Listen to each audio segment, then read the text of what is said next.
Ladies and gentlemen, Madam Toastmaster, fellow members and most welcome guests, picture yourself. It's 9 o'clock in the evening, on a Thursday evening. No, you're not at a Toastmaster club. It's very cold outside. There's some snow on the ground, which has darkened now this time.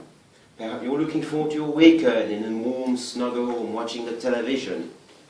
Perhaps you're in one of the many seaside restaurants of Hartlepool, sipping some red diamond-coloured red wine, eating and munching over some tapas. And then there is me, getting out of it, leaving the nice warm flat, scratching the ice of the windscreen of my car to go and work on the night shift. As I drive into the car park of the power station, it's a bit eerie because it's all empty. Tonight, just like every night, the power station belongs to its guardian and the keeper of its secrets only. The guardian who patrol its fences with their submachine guns, and also the keeper of their inner secret. A brotherhood marked by wearing silver ties, but they don't wear them on the night shift usually. But whose blue jumpers in gold-coloured letters still proudly mark them as nuclear operators.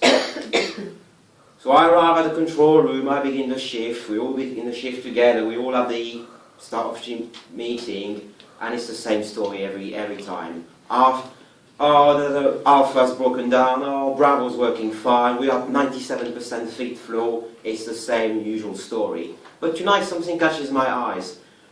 We've got to isolate an heat exchanger in the background, and there's me, the keen trainee, raising my hand. Could I take part in today's, please? As I said to you guys, I want to get my hands dirty on some valves. So it is armed with a yellow dosimeter and a keenness to do some good work that I head off into a mysterious place called the radiation-controlled area and the reactor basement. And here I meet one of the technicians. Like, okay, I've been told you're doing some work, can I give you a hand? Say, sure, no problem, you can watch me doing the work and make sure you understand the procedure, make sure you understand why we're doing this. But very quickly I'm quite keen and say, well, I can see you're struggling with this, can I give you a hand? Okay, yeah, sure, if you want. So I was just starting playing with one of these valves which is standing 2 meters above my head. Okay, we're done with this one, then we've got to close another one. The handle is just about nearly a meter big. So we'll just start closing this one down. And one of his colleagues comes around and say, I've done with my bit on the compressed air system, do you need a hand? And he said, yo mate, I'm translating from Geordie, by the way. No, mate, I don't need a hand. I've got this lad that's doing all the hard work for me. Thank you very much. It's midnight. We're done. This heat exchanger has been isolated, and the power station is a little bit more ready to all these scheduled outage. We're going to put everything apart, and put it back together again. Sounds cool, doesn't it? But my next mission of the night is announced to me on the Tyno system, no less. Florian Bay 2611, Florian Bay 2611. So I've got to get a phone call. Okay, John, what's the matter? Can you go back up to the control room, please, Flo? Okay. So I go back up to the control room, keen to do some work.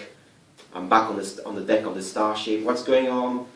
The most important mission of the night is about to be announced to me.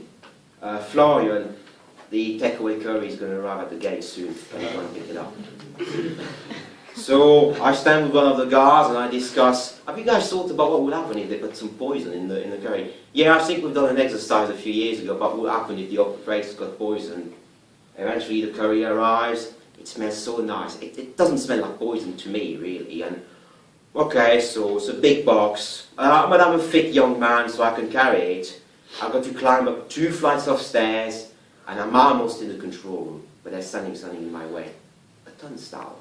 A mental turnstile that's meant to be picking people that are not meant to be there in. I've got my pass, it's not a problem, but there's an issue.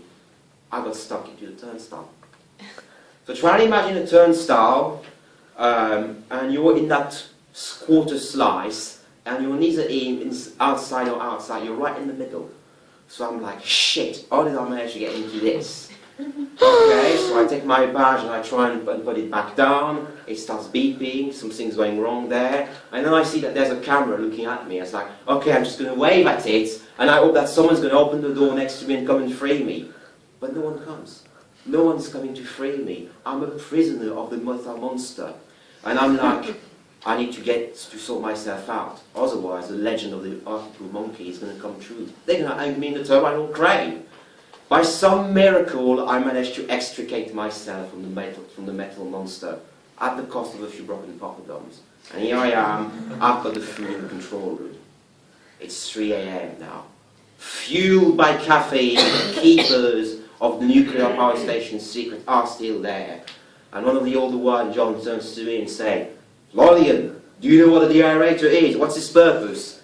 Okay, we talked about that earlier in the week, in another one of the night shift. It's used to make the water warm. Yeah, but then you forgot the most important thing.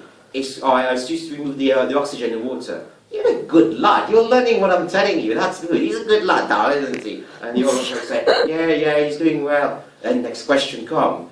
Okay, how do I know if I push the big red button? How do I know the control rods are in? Well, there's a string, and obviously the string interacts with somehow. Don't talk to me like a politician. Just give me a straight answer. Or just click format 31, format 37, and you're going to get it on the screen. Good lad, you're learning, you're remembering what I'm telling you. Say, yes, John, you're a good teacher. It's 7 a.m. now. The relief has arrived. The night shift is over. But the night shift is over just in the way I begin.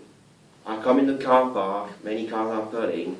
I'm scratching the ice of the windscreen before driving home, and it's eerie. I'm driving out, everyone's coming in to start their work day. So I go back home for some well-deserved sleep after having battled an heat exchanger in the mysterious radiation-controlled area.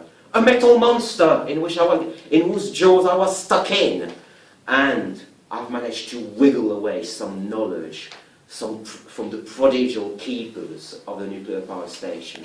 Here is, ladies and gentlemen, what happens on the night shift. Madame Toastmaster.